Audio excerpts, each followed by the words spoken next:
Bonjour et bienvenue sur la plateforme Luma du Savoir. Nous sommes toujours sur le module gestion des dettes. Aujourd'hui, nous allons dérouler la séance 6 intitulée Les dangers du surendettement et du défaut de paiement.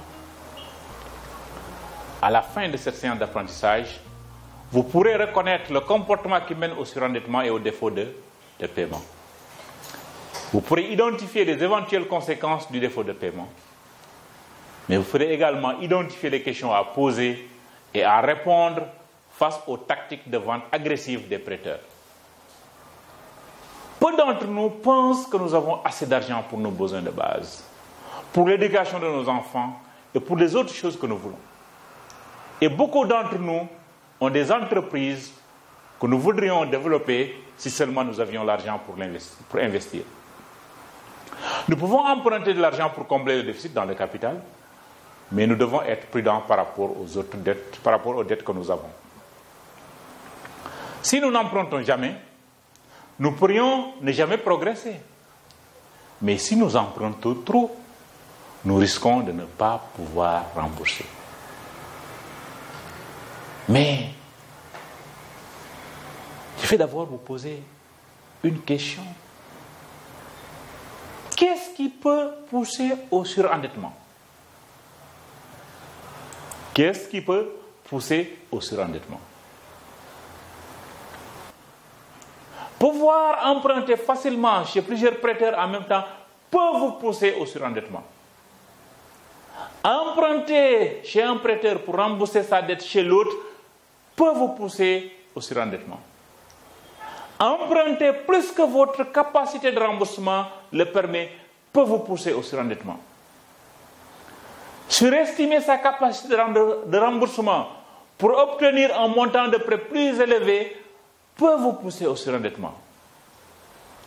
Accepter de prendre un prêt qu'un prêteur agressif vous propose sans en avoir réellement besoin peut également vous pousser au surendettement. Voici beaucoup de choses, beaucoup de raisons qui peuvent provoquer votre surendettement.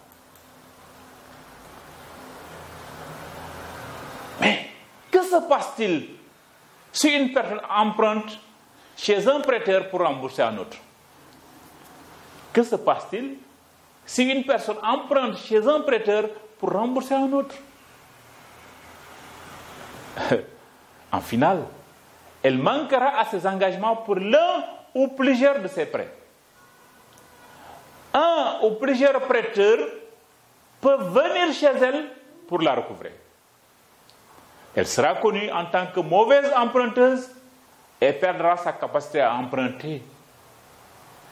Elle peut perdre également des actifs mis en garantie pour rembourser les prêts. Elle peut aussi perdre des amis. Nous savons ce que c'est le surendettement. Nous savons ce qui peut pousser également au surendettement.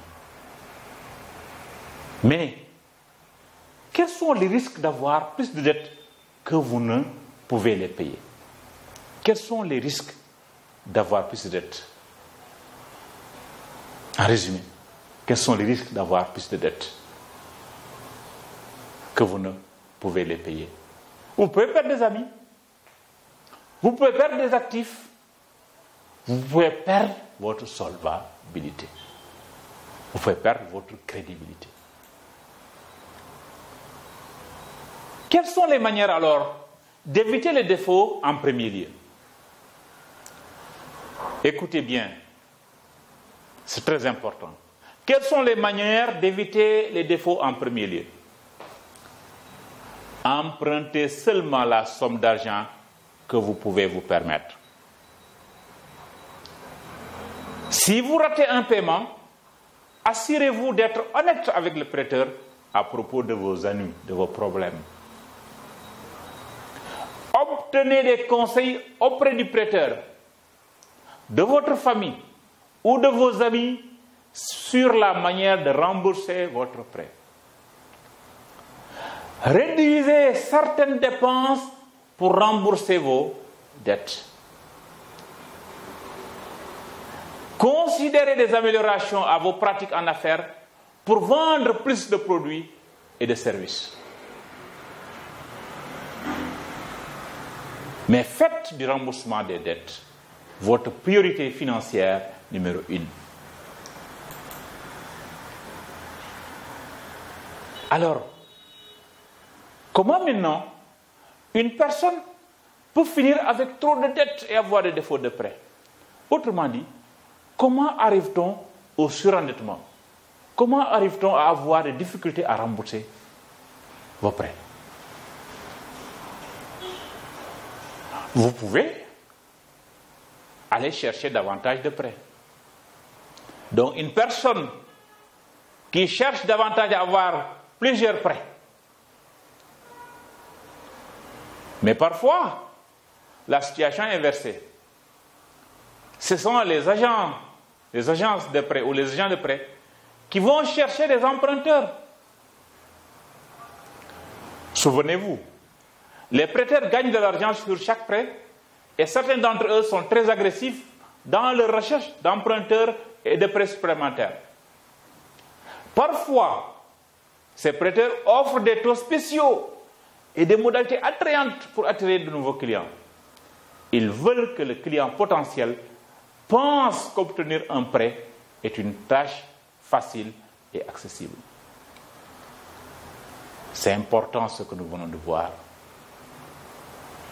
Des fois, on arrive à avoir trop de dettes parce qu'on est parti en chercher, et beaucoup en chercher, mais parfois, c'est la situation inverse. C'est les agences de prêt, c'est les agents de crédit qui vous poussent au surendettement à travers différentes pratiques, telles que les promotions, telles que certaines offres promotionnelles. Mais, alors, il y a lieu de vous poser la question suivante. Que peut-il se passer si vous êtes tenté de prendre un prêt parce que c'est une bonne affaire? Parce que vous pensez que c'est une bonne affaire, vous décidez de prendre, ou vous êtes tenté de prendre un prêt. Que peut-il se passer? Il se peut que vous empruntiez de l'argent dont vous n'avez pas vraiment besoin, ou que vous n'ayez pas les moyens de rembourser. Qu'est-ce que cela nous amène à vous dire? Ce que je vais vous dire, c'est faites attention aux prêteurs agressifs. Prenez garde à ceux qui viennent à votre porte et qui vous offrent un prêt facile. Faites attention aux offres spéciales limitées par le temps. Si un prêteur est légitime, les modalités offertes aujourd'hui seront valables demain. Prenez garde aux prêteurs qui vous découragent de lire le contrat de prêt, parce qu'il est tout simplement standard. Lisez chaque mot de l'accord de prêt, ou demandez à quelqu'un de vous le lire. Ne signez jamais un accord de prêt ou un contrat de prêt que vous ne comprenez pas entièrement. Posez des questions jusqu'à ce que vous ayez les réponses dont vous avez besoin. Signez l'accord de prêt ou le contrat de prêt qu'en toute connaissance de cause. Donc, avant de signer votre contrat de prêt, soyez sûr que vous avez compris tous les termes et conditions de ce contrat. Voici des conseils que nous vous donnons pour ne pas être victime des prêteurs agressifs, des prêteurs qui viennent vous proposer des crédits qui apparemment sont faciles, mais qui risquent de vous surendetter. Par rapport à ces risques-là, que pouvez-vous faire pour vous protéger? Vous protéger contre les prêteurs prédateurs ou agressifs. Demandez-vous, à chaque fois que ces prêteurs vous proposent un prêt, posez-vous la question, ai-je vraiment besoin de ce prêt? Pour cela, évaluez toutes les options financières pour satisfaire ce besoin financier. Par exemple, on vient vous proposer un prêt. Demandez-vous, est-ce que vous avez besoin de ce prêt? Maintenant, la raison pour laquelle le prêteur, la banque ou la mutuelle vous propose ce prêt-là, cherchez à voir d'abord si est-ce que vous n'avez pas d'autres possibilités de satisfaire le besoin pour lequel on vous propose ce prêt. Mais également, posez-vous la question suivante. Comment vais-je utiliser ce prêt? Si moi je prends le prêt, comment je vais l'utiliser? Comment le prêt que je reçois ou que je vais recevoir va-t-il m'aider à gagner plus d'argent? Autrement dit, il faut réfléchir sur comment le prêt vous aidera. Est-ce que réellement le prêt m'aidera? Si oui, en quoi le prêt va m'aider? C'est une question à se poser. Posez-vous également la question suivante. Quels sont les coûts associés au prêt qu'on me propose? Pour cela, il faut connaître toutes les dépenses et les modalités associées au prêt. En particulier, les pénalités pour les paiements en retard, le mode ou la fréquence des remboursements, les montants des frais avant d'accéder ou avant d'avoir ce prêt.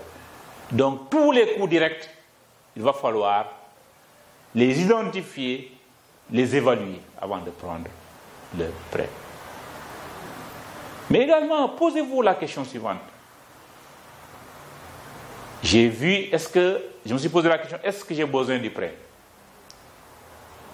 Comment vais-je utiliser le prêt? Comment le prêt va-t-il m'aider à gagner plus d'argent? Quels sont les coûts associés au prêt qu'on me propose? Mais je dois également me poser la question, puis-je me le permettre? Comment réussirai-je à le rembourser? Pour cela, il vous faut un plan de remboursement sur lequel vous réfléchissez, qui est basé sur votre revenu prévu et votre cash flow. Est-ce que je vais disposer de revenus, d'argent, pour pouvoir payer le prêt qu'on me propose? Voici des conseils, des questions importantes, des conseils utiles pour vous.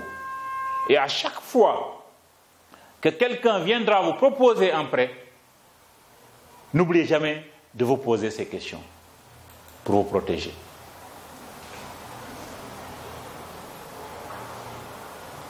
Tantôt, on a parlé du défaut de paiement. On a vu les conséquences qui peuvent découler du surendettement ou du défaut de paiement. Mais il y a une conséquence supplémentaire. Dans certaines situations, ceux qui prêtent, les banques ou les institutions de microfinance, peuvent disposer de moyens pour vérifier votre historique en matière de crédit, en matière de prêt. Il peut s'agir d'une centrale de risques ou d'un bureau d'information sur les crédits, le BIC, qui est mis en place pour les institutions de microfinance au Sénégal. S'il s'agit des banques, ils ont ce qu'on appelle la centrale des risques. Que ce soit au BIC ou à la centrale des risques, les prêteurs dénoncent régulièrement les mauvais emprunteurs qui gèrent les enrichissements pour que la liste soit toujours actuelle. Ce que ça veut dire, c'est que si vous êtes en retard, si vous avez des difficultés sur votre prêt, soyez certain que votre nom va se trouver soit dans le bureau d'information sur le crédit, soit à la centrale des risques, selon qu'on est emprunteur dans une institution de microfinance ou à la banque. Et le fait de ne pas honorer ses engagements, de ne pas respecter ses échéanciers et d'être en retard de paiement Et en défaut de paiement alors, ça va déteindre sur votre réputation. Et ça peut vous empêcher demain de pouvoir avoir de nouveaux prêts auprès des autres prêteurs.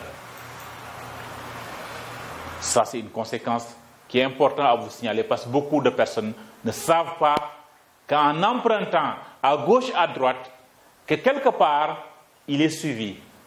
Quelque part, on sait tout de lui. Et ça peut le déteindre. Ça peut déteindre sur sa réputation, sur sa crédibilité. Et demain, à compromettre ses chances d'avoir de nouveaux prêts, même si ses activités le justifient. Maintenant, que pouvez-vous faire pour sortir d'une situation de surendettement? Que pouvez-vous faire pour sortir d'une situation de surendettement? Vous devez élaborer une stratégie pour prendre le contrôle de vos dettes. Comment prendre le contrôle de ces dettes? Vous devez pour cela faire une liste de tous les prêts, le montant et les dates de remboursement.